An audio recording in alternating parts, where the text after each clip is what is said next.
Bulldogs. Yale Bulldogs. Yale Bulldogs. Oh, wow. Not so fast, midget. Not so fast. That was quicker than I thought.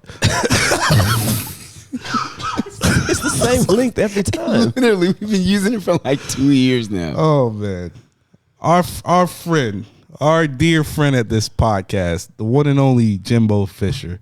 I thought you was finna say Cha. I just knew you was finna say our good friend Cha. Our good friend Jimbo Fisher. Jimbo finally got served his papers. But I'll go ahead and read Cha's mailbag first before we get into this. Okay.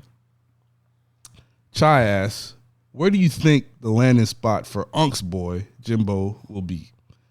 And if you are going to eat $76 million buyout, A&M must know who they're bringing in next. So who you got going to College Station? Fellas. I know the right answer.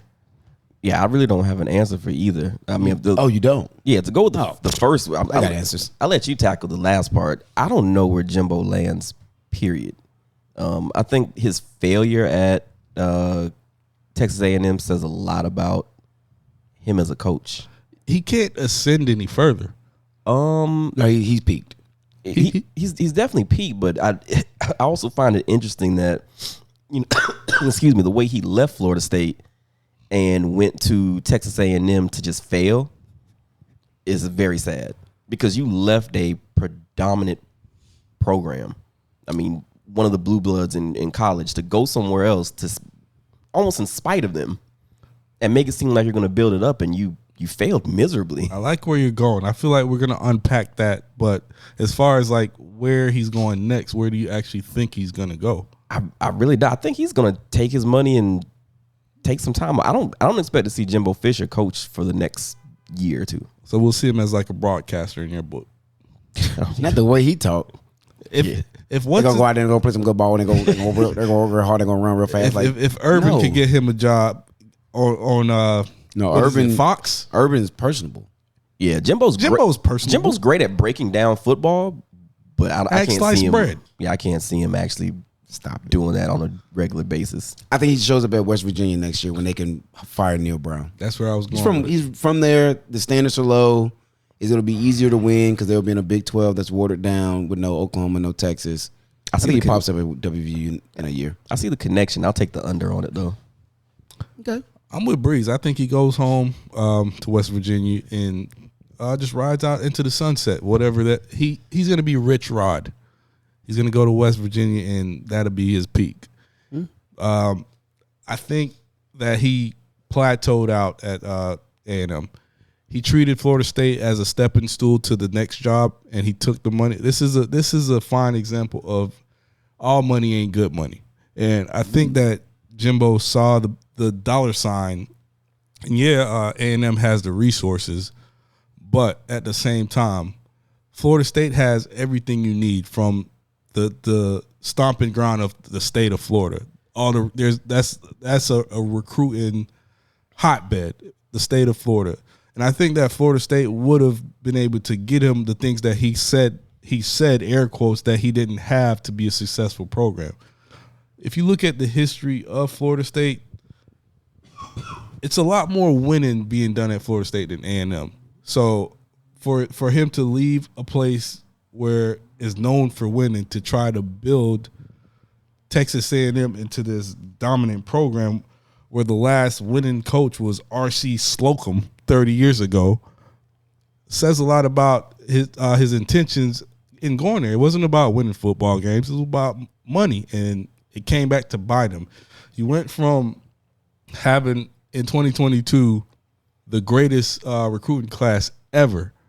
You've collected a bunch of talent there, and within the 6 years that you've been there, you've only had one season where you had a chance at winning the SEC, and that was your second year, which was a COVID year. All the other 5 years, you either lost 4 games or more. So that's not saying a lot about Jimbo, and that's not selling them for the next program. And I'm with you, Breeze. I think he goes to West Virginia.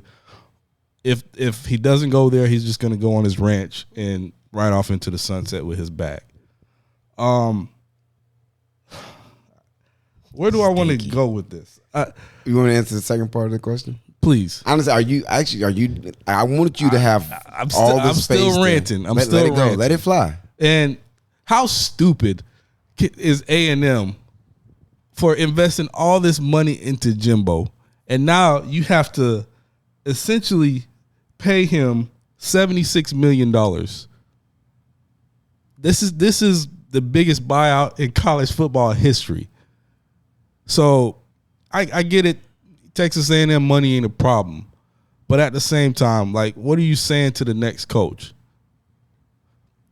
So expectations are low. The expectations are low, but you could come here and get it back. Money ain't a problem. That's what you're saying. Yeah, and I want to, as Florida State fans, I think it's time that we let go of the Jimbo hate. We've been resolved. We've been vindicated. You know, the way he treated us as a university, he didn't take a lot of the responsibilities of the direction that the program was going before he walked out the door. He kind of pushed it off on, I didn't have this, I didn't have that. But take a step back, Jimbo. Is this camera on me? Is this camera on me? Jimbo, this is Unc. Unc is talking to you. Look me in my eyes as a man. Take a step back and look at what Florida State did for you. You have one natty because of who? Florida State. You had Jameis Winston. You had the Dalvin Cooks of the world. You've had Rashad Green. You've had Derwin James. None of those guys showed up at A&M for you. You can't name one player that was there to save you. And the University of Florida State gave you everything. That bag that you got at A&M was because of Florida State. And I think that you showed this university nothing but disrespect on the way that you exited this program. And this is karma coming back to bite you in that. And good for you, Jimbo. You deserve what you're getting now, because a team or a university like Florida State, which is a blue blood, like Pump alluded to, deserves a lot more respect than what you did. We went on a 4 to 5 year misery because of what Jimbo did to this program. It's a way to leave a program, and I think I say it all the time. Jimbo, he essentially burnt this program down, and Willie poured gasoline on it, and Mike Norvell came and dumped buckets on it until he finally got the fire department to come and put the fire out. So good for you, Jimbo. You deserve it. And Jimbo, for one last time, Jimbo, you trash. Now, fellas, the floor is yours.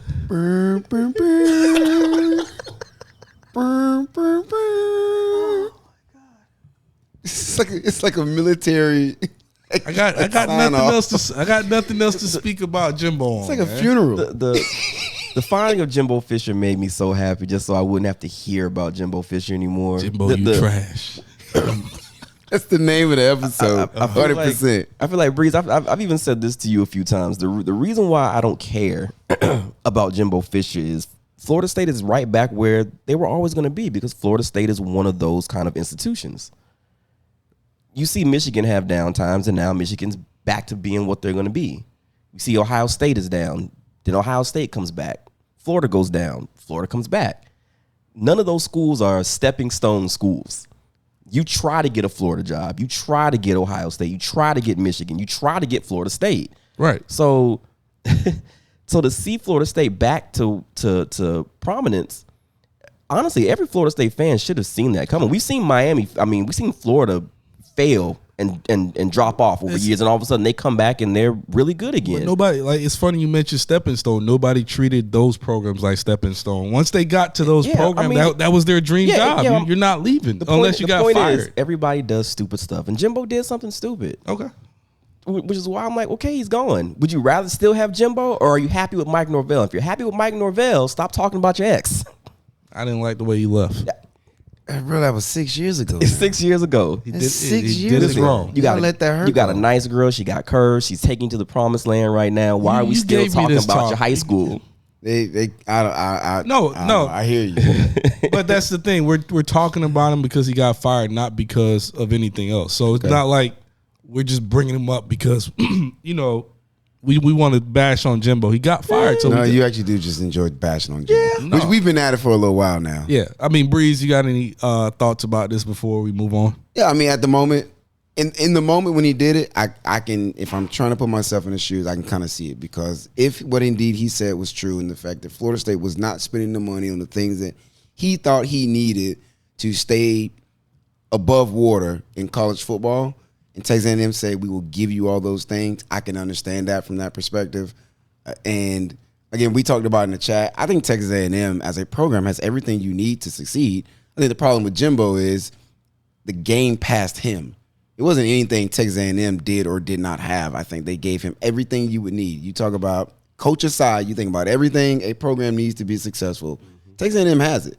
Recruiting grounds, resources, money, brand, conference, primetime games. They have all those things. Mm-hmm. And the thing they just need now is a coach. And they thought they had that in Jimbo, and he wasn't it, because I think they got him a little bit late. If they get him 5 years earlier, maybe that story goes differently. Maybe instead of winning that championship in Florida State, maybe he wins it somewhere else, right? Maybe Bobby isn't ready to hang him up, and he says, I'm going to go somewhere else, and Texas A&M plucks him while he's still an offensive coordinator, makes him a head coach. Maybe things go different. So I think the L is all on him. And, he had a recipe that worked, and sometimes recipes just get outdated, man. Sometimes, what used to work don't work no more, and that was his biggest problem. But, hey, man, he richer than I ever be. So yeah, I can't dump on it too much. $76 million to make a man go home is craziness. Still, you getting paid every year, so he makes $20,000 a day, I think it is, or $21,000 a day, something like that. He's on that Bobby Bonilla plan right now. Man, that's bonkers. Nuts. And then real quick replacement, if we were going to answer that part, I think the right answer is Mike Elko. There's no other correct answer. You want to get him out the ACC. Yeah, and you want a guy with SEC ties. He was the defensive coordinator at A&M before. He's been around the SEC and the ACC, so he knows the landscape, because that's where you're going to do the majority of your recruiting. He is the right answer. I don't think Dan Lanning will take that job. He just got to Oregon. It'd be too quick. They are being saved by there not being any other hot names out there, right? If this was 2 years ago, they'd probably go get Lincoln Riley, which would be a mistake. And when did Texas A&M become the destination school? Like Oregon, why would Dan Lanning leave Oregon for Texas A&M? When they started spending the money. It's much easier money to aside, recruit. but it's easier to recruit in Texas than it is in Oregon. There are no kids coming out of the Pacific Northwest like that. You rather be in Texas, where those kids are down the street. 5 stars are lined up at Duncanville, and that's a quick drive away, as opposed to Oregon trying to fly to California to find your nearest recruiting bed. It's just way easier to recruit at Texas. That's why Jimbo was able to get the #1 class ever. If you got money and they're right down the street, you can do something like get the #1 class ever. It's really, really hard to do that at Oregon. Gotcha. All right. Well, good luck to you, Jimbo, in your future endeavors. And that's all I got. Let's move on. The Florida Gators, they went into Death Valley and got schmacked. 52-35. LSU had over 700 yards of offense against the Gators. Jayden Daniels threw for 17 of 26, 372 yards, 234 yards rushing on the ground. Is this Gators team broken at this point? Is that a question? Is that the question? How do we view what's going on in Gainesville? The recruiting class, they were, before the week started, they were number 3. They're now number 5. They've lost 3 top recruits so far, and they're projected to lose a few more as this thing moves further along. Baby Kirby, he hasn't been that guy. Gosh, this is probably one of the, I need that to be the last time you say that. Bro, please stop. That's what they're saying on Twitter. No, please stop. He hasn't been that guy that the fans in Gainesville thought he were going to be. This is one of the worst Florida defense in school history. Is it? Murder Mertz isn't murdering a thing. That running game that was so potent last year is a shell of itself, and it seems like Sunbelt Billy isn't the right guy for this job. What do we make of this Florida team at this point in the season? It has been a while since I've seen a Florida defense that bad. The offense really hasn't been the problem. Yeah, they put up 35. Yeah, I mean they average 30 a game. That's enough points to win. Yeah, You would think. But I mean, if you're gonna go out there and give up 700 yards, then it doesn't matter how many. That's 2 games. They gave up 2 games. I mean, we knew that this team wasn't gonna be that good. I think when we talked to Cha about it earlier before the season started, we knew they were gonna be good. But not this bad. I think we could have seen it. Like I think that you and me talked about even on offense. Besides ETN, who did we think is their dynamic weapon? Where last year they had AR, who you never know what could happen. He's like a wild card. Pretty Ricky, what they called him.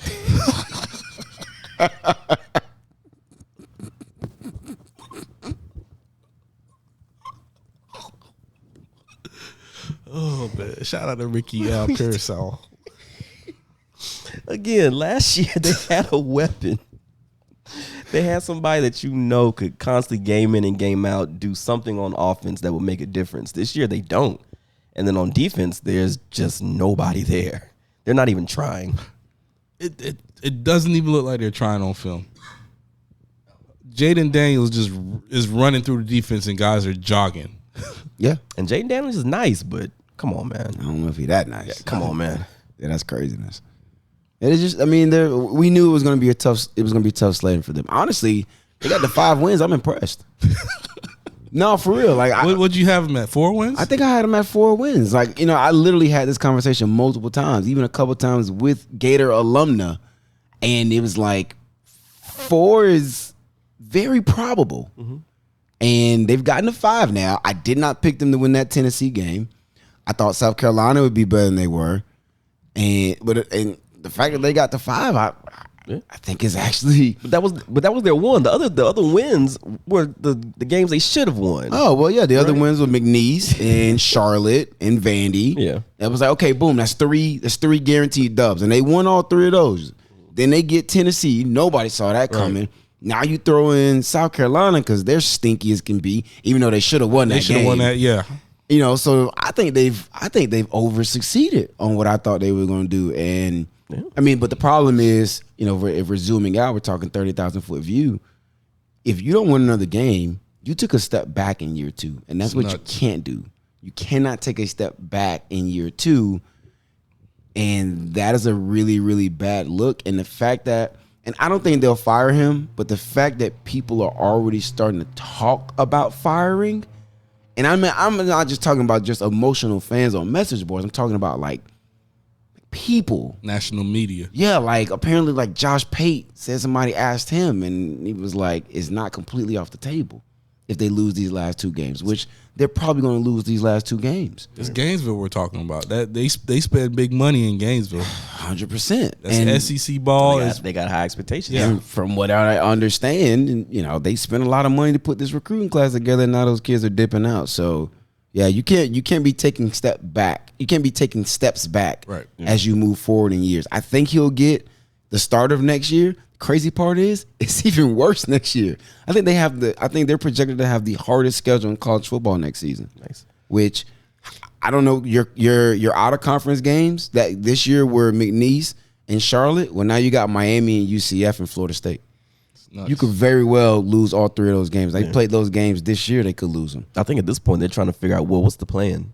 Well, that's the other thing. Do you dump it all now and just try to start over now, or do you give him like the start of next season before you pull the plug? Well, we talked about it last year. We talked about him being on a hot seat, and I think you said it was too early for Billy to be on a hot seat. So the seat is definitely hot right now. So I think he gets another year, another prove it year. But after that, it's, did you prove it or are you getting fired?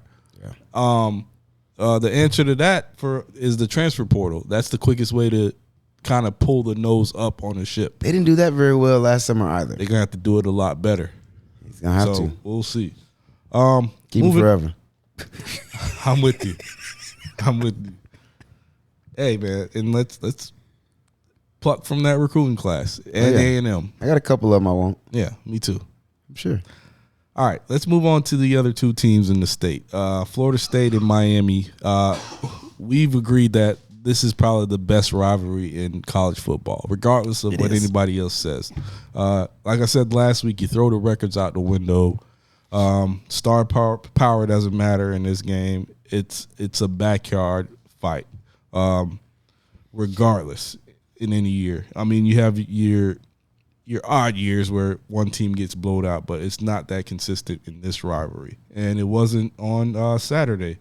It was 20-27. Came down to Miami having the final drive. Their freshman gutsy performance. The numbers doesn't reflect how gutsy his performance was. He went 8 of 23, 175 yards, 2 touchdowns. But to be thrown in that game and to show at least the heart to make that 4th down play happen, stick your arm out, break your arm. That shows a lot of heart from him. Then TVD comes in, throws a pick, ends the game. We should talk winners first. Talk winners? We always talk winners first, right? Yeah. All right. So, the Noles, I didn't like the way we played. We kind of played how we played all season. Miami did whatever they wanted on the ground in the first half. A lot of questionable play calling. I didn't like the onside kick coming out of the half. Super random. It was very, very random. What do you mean? Oh, the onside? Yeah, that was real random. I mean, have y'all done that before this year? I watched the game again. It was there, but you still don't call it. It's a crazy. Why? Mess. Yeah, it's almost like you're panicking when you don't have your second half team. Or my question is, you're the better team right now.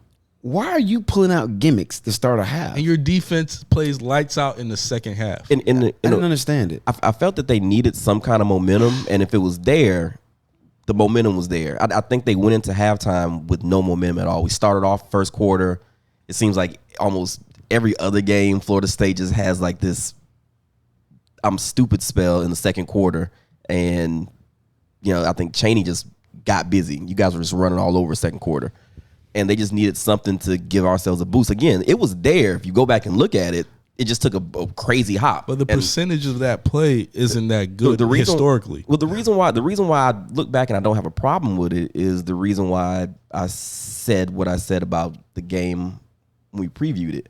What does Florida State do on defense in the second half? They shut people out. And that's exactly what they did to Miami in the second half. So why not kick the ball instead of giving them momentum at midfield? They didn't cross the 50-yard line, but twice. So twice in the that second play half. And then the long touchdown. That's the only time Miami crossed the Florida State 50. Yeah, which I get. I guess that leans more so in the Unk's point. Is like your defense is going to play lights out. So why are you giving them a short field? So again, you gave away 3 points, and for what? Because he knew. It was like, well, fine. No, my defense will be fine. I honestly didn't have a problem with it. It's what Mike Norvell does every game. I think they needed momentum. He does something that is head scratching when he doesn't need to do it. I didn't like the fact we ran a sweep to the short side of the field and tried to pitch it to the running back. Like me and Breeze, we hate the weak side stuff is just dumb. I don't understand that. So only Georgia does it successfully, and I don't know how they get away with it. They do it all the time. Georgia. So it was just a lot of questionable calls. A lot of questionable play calls. I tweeted out loud. that safety was a safety. I don't know why that wasn't called a safety. That was just a missed call. Miami. There was a ton of bad calls or missed calls in that game. So I was talking to my teammate at work. You guys know I have a teammate who graduated from Florida State. And I'm like, the refs are probably conflicted because they hate Miami, but they also hate Florida State. What do we do? So it's like, well, can we just stick it to both of them? And they kind of just did that. They tried it. That target was a target. Yeah. The pick, I understand how that one fell. If I'm being objective, I can understand because they called it incomplete on the field and it looked like it kind of squirrels out. So whatever was called on the field was probably going to stand, but that target was a target and the safety was a safety. Yeah, the obvious ones were. But it's can we get it to both of them? Yeah. Can we stick it to both of them? And they're like, yeah, we could do that. Yeah. So it was still an entertaining game though. Very entertaining. Like I said before this game, there was over 100 recruits there. I think that a lot of the recruits saw what they needed to see out of Florida State. We got a guy from Miami, Jamari Howard, before the game. He committed.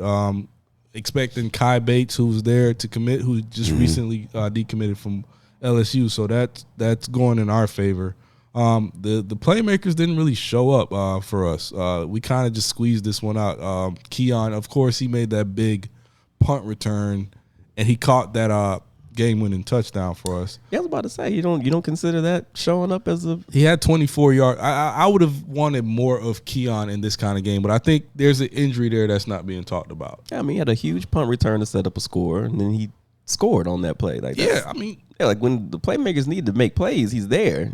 Trey Benson made huge plays. Trey Benson showed up when I just didn't see it consistently enough. Jordan rushed for negative 30 yards. He's not right. Yeah, there's times where he needs to run the ball. Like the safety, why are you just continuously going backwards? Yeah, Jordan out there being Fran Target and just running backwards. I think Florida State played like they've been playing. Such a random reference. It's a good reference. We play like we've been playing the whole season. We kind of wear teams down. We make it a four quarter game, and we were watching the shout out to Young Dollar. We was watching the game with Reggie. And he was like, "Oh, them boys starting to walk to the line now. They getting tired on defense." So I think that's the kind of team we are. It is what it is. We aren't going to play a dominant game from first quarter to fourth quarter. We just kind of hang around, and then the defense shows up in the second half, and we kind of wear you down because we have a lot of depth. So, I mean, do we want to talk big picture on that? Do we want to stay there for a second? Because I think you guys have very high aspirations, and deservedly so, right? You came into the season with very high aspirations. We went out. We should go to the playoffs. You know, and I think you will win out. I think if you don't win out, it'll be a big letdown. I think so. I talked to a teammate at work who's a Florida State graduate. There's another guy who isn't on my team, but he's also a Florida State graduate. And both of them said today, and I thought it was quite interesting. Both was like, we're not a national championship team. And I wanted to get you guys' thoughts on that because I think when you walk out of this game, obviously I have my thoughts about Miami, and that's one thing, right? And then if you're thinking big picture, you see the rankings come out today, and I know a lot of folks are like, well, why is Washington not ahead of Florida State now? Florida State, to you guys' point, isn't playing complete games. Right. They are blowing some teams out, but then they have a game like this where does the final score a little bit closer maybe than the game itself was? Probably. Same thing with the Boston College thing. But then you comp that to Washington, who is playing a objectively harder schedule because the Pac-12 is really good this year. Also undefeated. Maybe more consistently, quote unquote, handling business for whatever that means, or covering spreads or whatever for whatever that's worth. Do you guys feel like what those guys said, and like this isn't a national championship team? It's a really good team. Did they say why though? I think for the same reasons. Like they haven't played a complete game. If you find yourself in the 4 spot and Georgia's the 1 spot, do you think you could win that game? Because that's essentially what it goes to, right? Right now, the championship goes through Georgia, right? So it's like, do you think you can line it up with a Georgia for 4 quarters and beat them, or even a Michigan, line it up for 4 quarters and beat a Michigan? Can you score with a Washington or Oregon?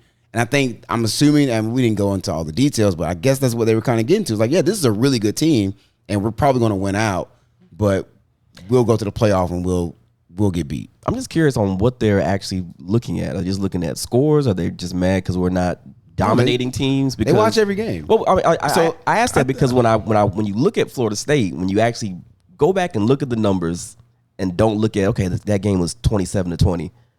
Again, Florida State, besides the second quarter, just did what they want to do defensively to Miami. But my question, so if I go ahead, I'm sorry. No. So but they've been doing that the entire season, right? That defense has been the heart of that team all year.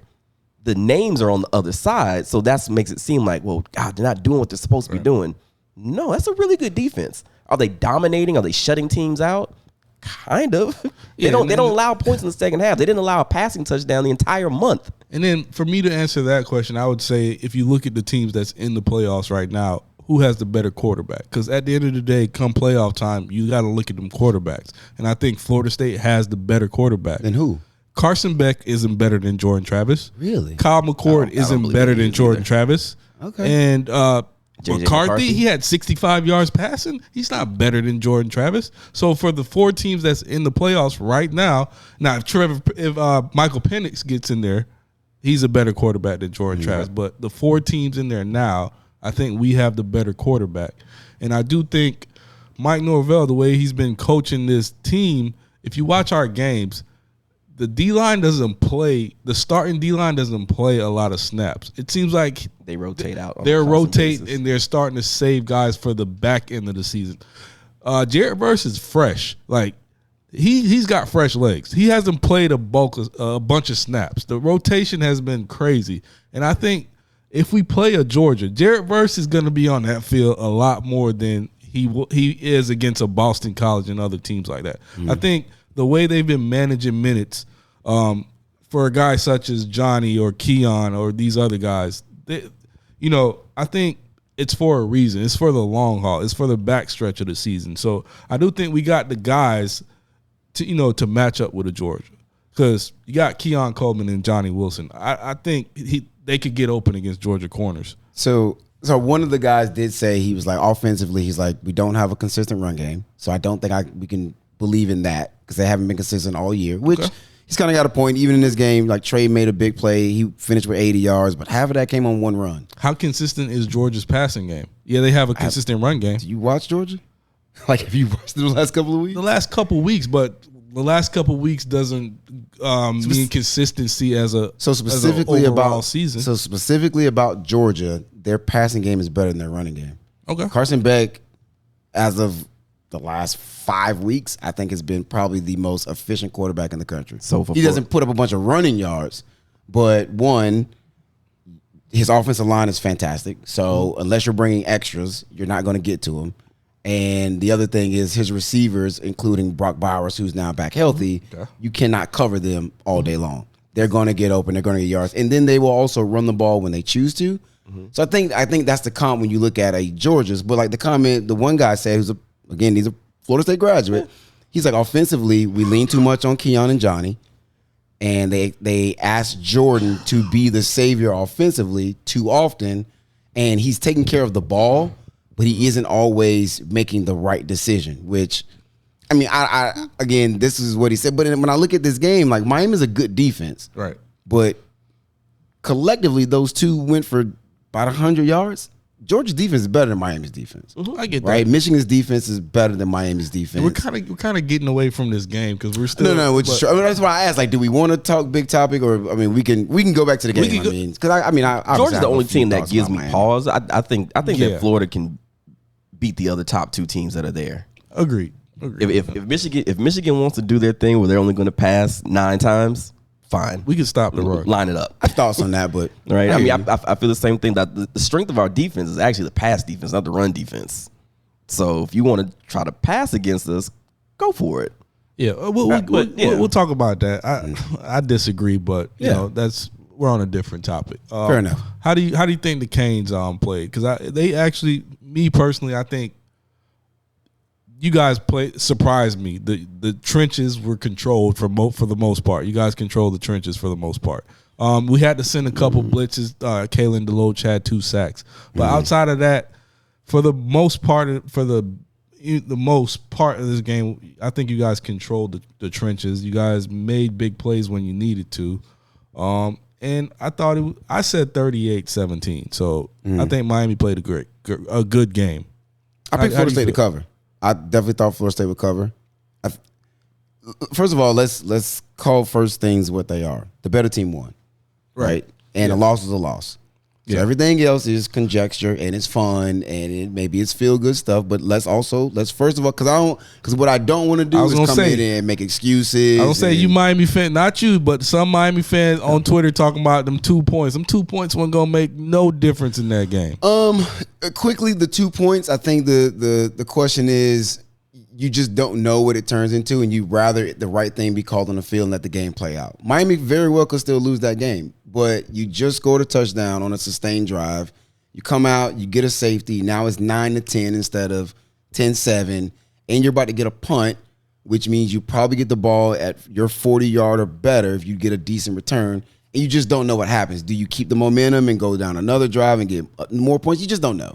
But it didn't happen, so whatever. If my uncle could get pregnant, he'd be my auntie. All right. Miami, again, better team won.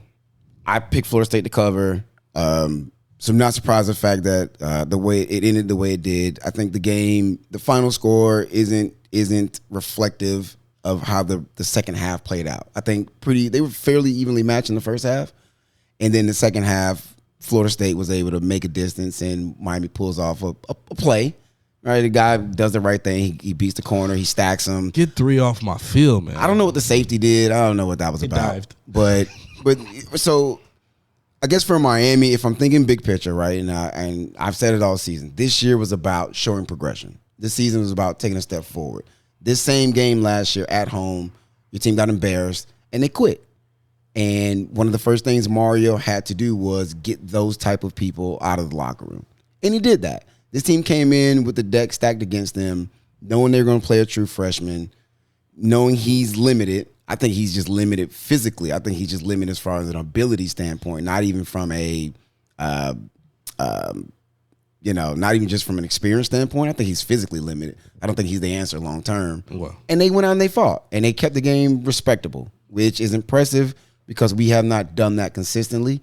And every game this year we've kept within distance and we've kept it respectable. So if the goal was to show progression, they did that, right? It was a 40-point difference last year. This year, maybe it's a 14-point difference, right? And I'm going to steal you guys' quote. You lose big, then you lose small, and then you win small, and then you win big, right? So if we're talking about a team making the right steps forward, I think they're doing that. You've got some things you can go show to recruits. I think the defense is pretty good. I'm looking at the roster. I believe probably 90% of this roster comes back next year, and go out in the portal, buy you a really good quarterback.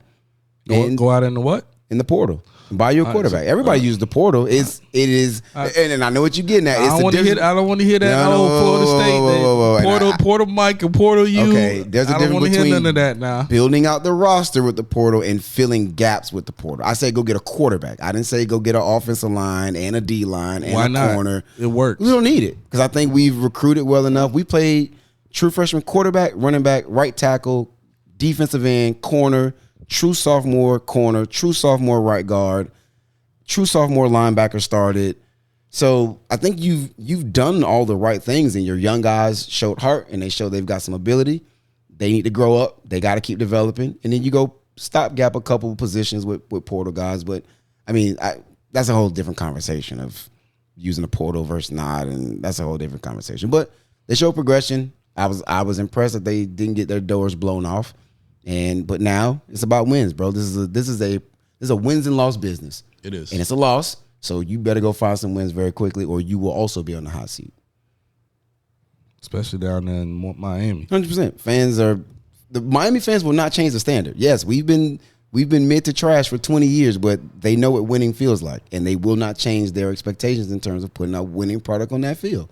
And they'll continue to run coaches out of town till they find one who's actually able and willing to do it. And I think Mario is doing a lot of the right things. Okay. I do too. All right. So it was a great game. Best rivalry in college football, hands down. Let's touch on Penn State and Michigan briefly. Was it you that you had a point to make about this game? I think it's just a reminder to people that Penn State is not, they're not Ohio State and they're not Michigan. But that doesn't mean they're trash. Those are two of the best programs in college football. Those are garbage. They hot garbage. I made the comment earlier today. If you match Penn State up against anybody not in the top 8 in the country, they're probably betting favors and they probably win. That means you're not trash. You're just good, not great. And that's okay. Now, I don't know whoever said Penn State was great. I didn't say it. I don't know why we think they're going to be great. They kind of just are what they are, and that's fine. But they're not trash. If you're the 12th best team out of 130, that's not trash. That's just good, not great. You're just not great. And you keep, every year you have to play 2 great programs, and you're not up to that standard. So I think, and that's okay. Right? It just kind of is what Wake Forest is what it is. Wake Forest will max out at some point, and they might win some games, but they are not going to be a top 5 team in the country. So do you think we hold? So you think we hold Penn State to a higher standard? Because I don't think they're Wake Forest. I look at them a notch up. And I just threw that out there. Like, I think Penn State maxes out on kind of what they are, which is every few years maybe you will beat one of these teams. I don't think it's reasonable to expect Penn State to beat both of these teams on a consistent basis. We're talking about 2 of the best football programs in the history of college football who are committed to a different level than Penn State is to being successful, who are committed and they know what it looks like. They know how to do it, right? Like Pump said, like Michigan goes away, but then Michigan will come back up. Ohio State never really goes away. Penn State ain't been up for real like since what, the 80s? So I can't even remember. Yeah, so I think Penn State, that's right where they should be. They keep losing to teams that are better than them, and they beat everybody who's worse than them. They're doing what they're expected to do, right? If Florida State went out and beat every team they're expected to win, you're close to undefeated every season. That's pretty much what Penn State does. And then every year, but they just happen to play two of the best teams in the history of the game every season. It's just a really hard spot to be in, man. But I think the standard, whatever standard that people are putting on Penn State, like that's on the people putting that on them. That's not on Penn State. Yeah, I get what you're saying. I agree. I think at some point you have to find a way to get over the hump. It's no different than what Georgia finally did. They finally got over the hump of, man, we're good. We can win 10 wins, 10 games every year, but we can't beat Bama.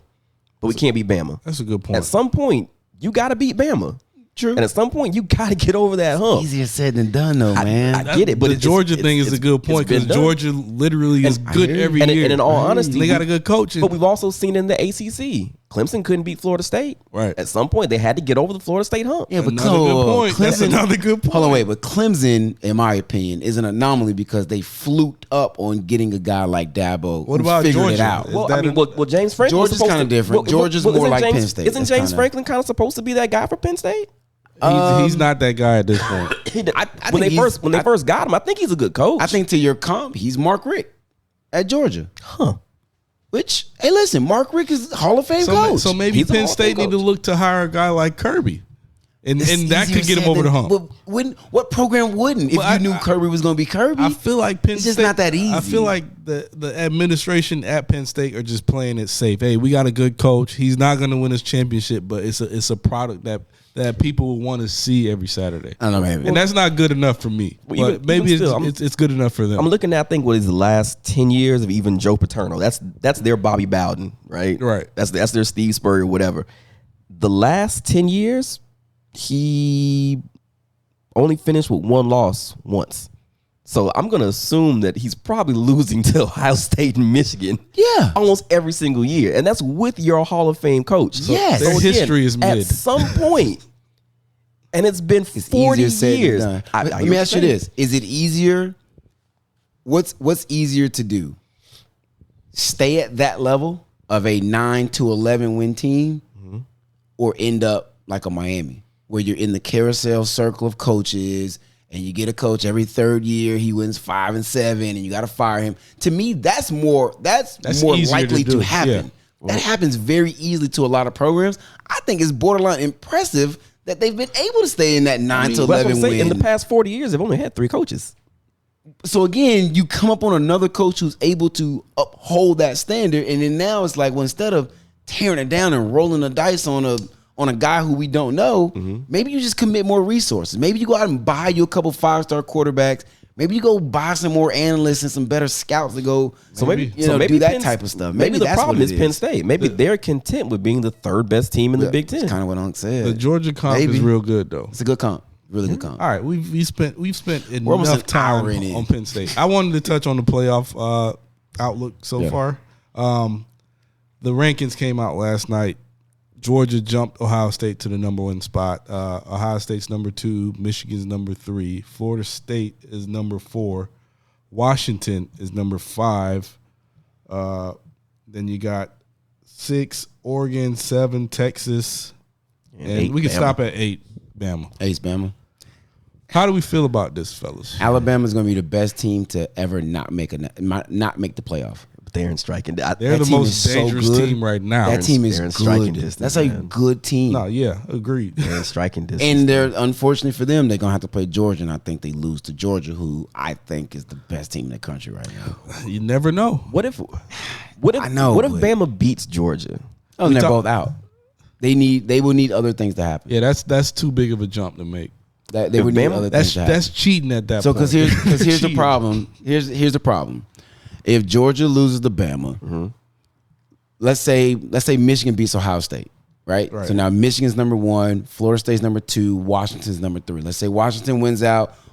Michigan, Florida State, and Washington win out. You got a 1-loss Georgia, 1-loss Bama, 1-loss Ohio State.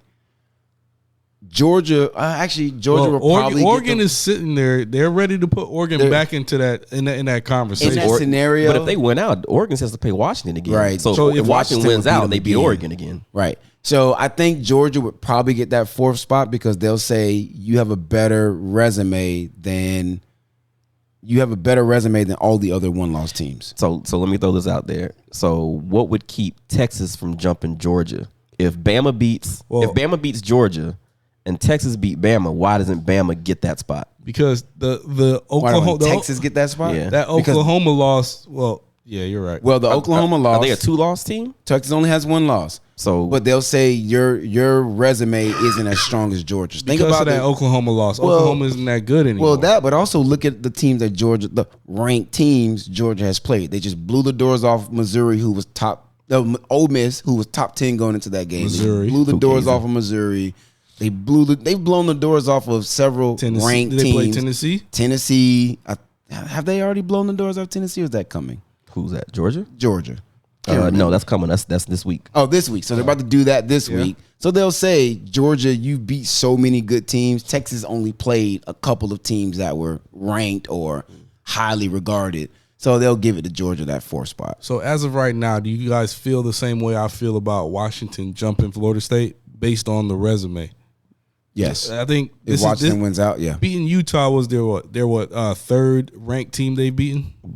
Why? Because they're number 21 in the country. No, they've beaten more ranked opponents than Florida State. Yeah, that's a fact. Okay, sure. So the Pac-12 is better than the ACC. Ranked at the time or just ranked? No, period. I think just Utah was just ranked. Yeah, I know they were 21. Utah's still ranked. I'm asking. Oregon's still ranked. What was the other one?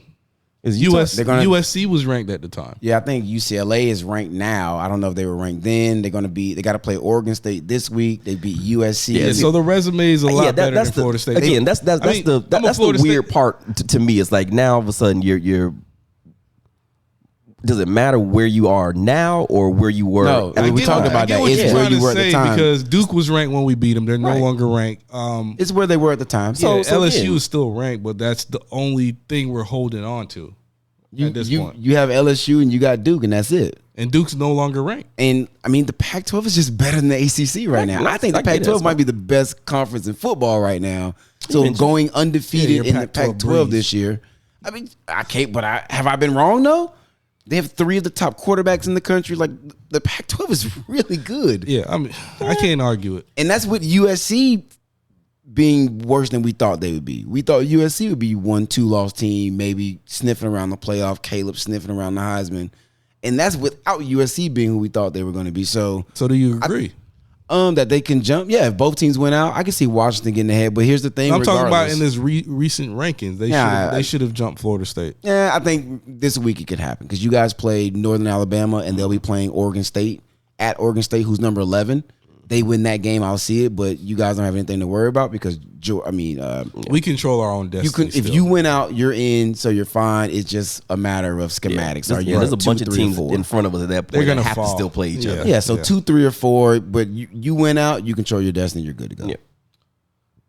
All right, that's all I got for college. Do we all agree Jayden Daniels should win Heisman? Let's just close the book on that. I think he's front runner. You don't agree? No, not really. All right, he's putting up video. Who would you give it to then? As the best player in college football, I really don't know. Marvin Harrison. I'd love to see Michael Penix get it. Yeah, again, to me, if the Heisman is the best player in college football, I don't think that Jayden Daniels. Is it Jayden or Jayden? Jayden. Yeah, it's Jalen Milroe, Jayden Daniels. Oh, yeah, true. Yeah, I don't think that he's the best player in college football. That's what the Heisman's supposed to be. No, that's not what it is. It's never that. It's not always that, though. It should be. Because the best player in college football is probably Brock Bowers. Yeah. He's a freak. Then him or Marvin Harrison should win the... They won't. There's no chance. Yeah, it's a quarterback award. Come on, man. We know that. Yeah. I love to see Michael Penix get it. 2 back-to-back years, you led the country in passing yards, and you don't even... So again, you don't get a Heisman for that. He's got to go nuts this week. So to that Jayden point, Daniels you're accounted doing all for that. 700 You're in the yards. playoffs. You're probably going to go to the playoffs. That should be your Heisman winner. I feel like it. But he's putting up video game numbers, so it looks, oh my God. But so is Michael, though. Michael is also putting up ridiculous He's numbers. not putting up 800 yards, though. Well, he doesn't run. Is that the He thing? also doesn't play Florida. Still, running for 230 plus yards is nuts. It is. And throwing for 300. Those are Heisman numbers. Give it to Michael. But Shot at Tampa. Enough of college football. That's all we've got for this week. Let's take a quick break and we'll jump into some NFL. And Pump, you got to get away from me with that. I thought you were getting better. You sound worse. Oh my God, no, I don't. Whatever. Oh.